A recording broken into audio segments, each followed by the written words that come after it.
I got you. Question about that. Where do you think the ageism in hip hop comes from? Because we seem to be the only genre that does that in music. Like if you 40 or 50 years old, you got to stop rapping, you got to stop making beats, you got to just get out the way. Um, I will say that on a like a commercial, more like mainstream level, it seems like hip hop was always tailored to the younger generation. You know what I'm saying? The people who were getting signed and really launching and making it big in hip hop were younger, usually in their teens or early 20s.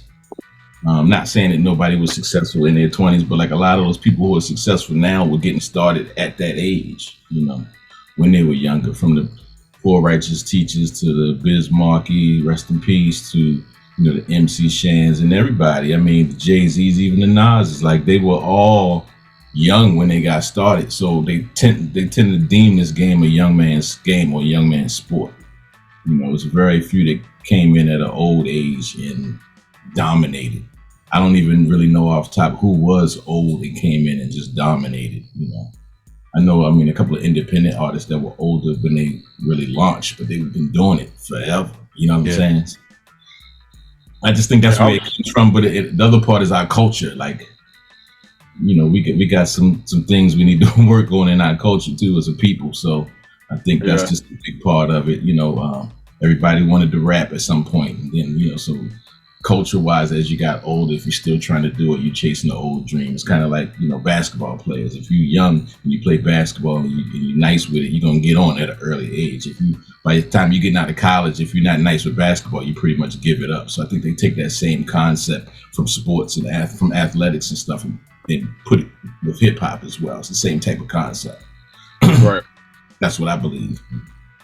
I just don't agree with it with hip hop. You can start at 50 and be just as nice if you want to, if it's really in you. You know what I'm saying? Yeah, because I would, even at that age, you might be a little fresher in it if you're just starting. You know, you might have a different take on everything. Right. And I'm just talking about skill set. I'm not Yeah, talking about, you know, I'm just talking about the skill set, the level of actually being able to do it and participate in it. You know, it's, I think that like, because I've been doing it since I was probably 12, 13 years old, as far as like rapping. I've been making beats since I was maybe like 19, 20 years old. And I think like the time that I've been putting in made me better. It sharpened me up so much that I was able to pour into younger artists. You know what I'm saying? Kind of like give them the game that I was able to accrue over time. And Mhm.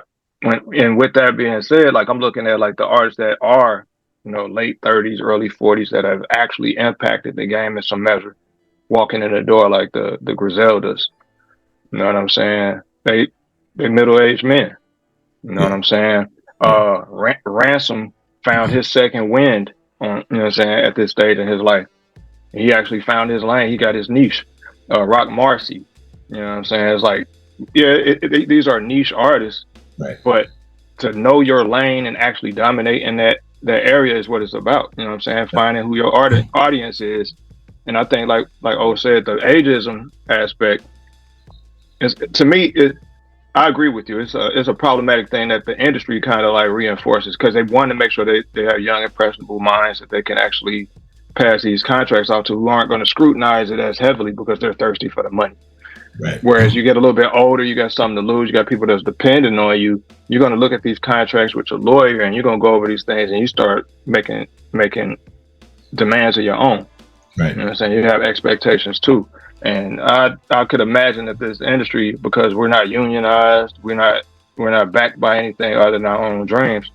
We kind of enter these situations like, well, I just got to get it where I can, Right. you know. And they want that from us. And you know, we older, we got the love of it still. So it's not even about, you know, the Bread. biggest payday. I would love to get paid more for what I do, but that's never stopped me from doing what I do. Right. You know what I mean? Absolutely.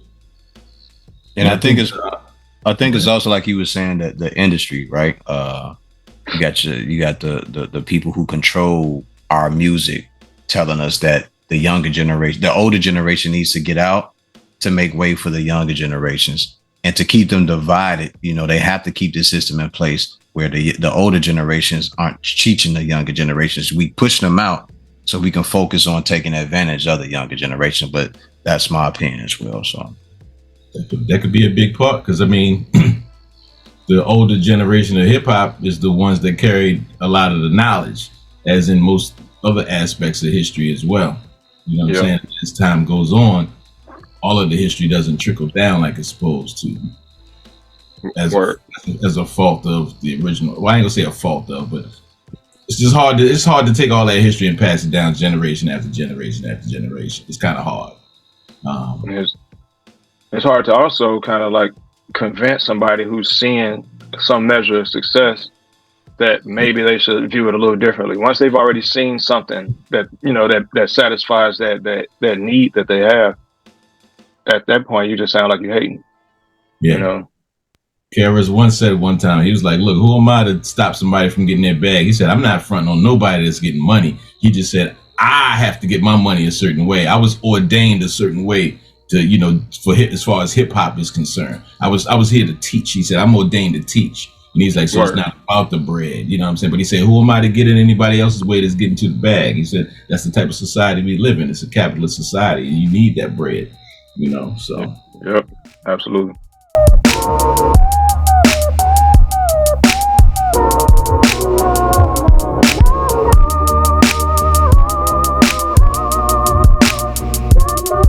Woo!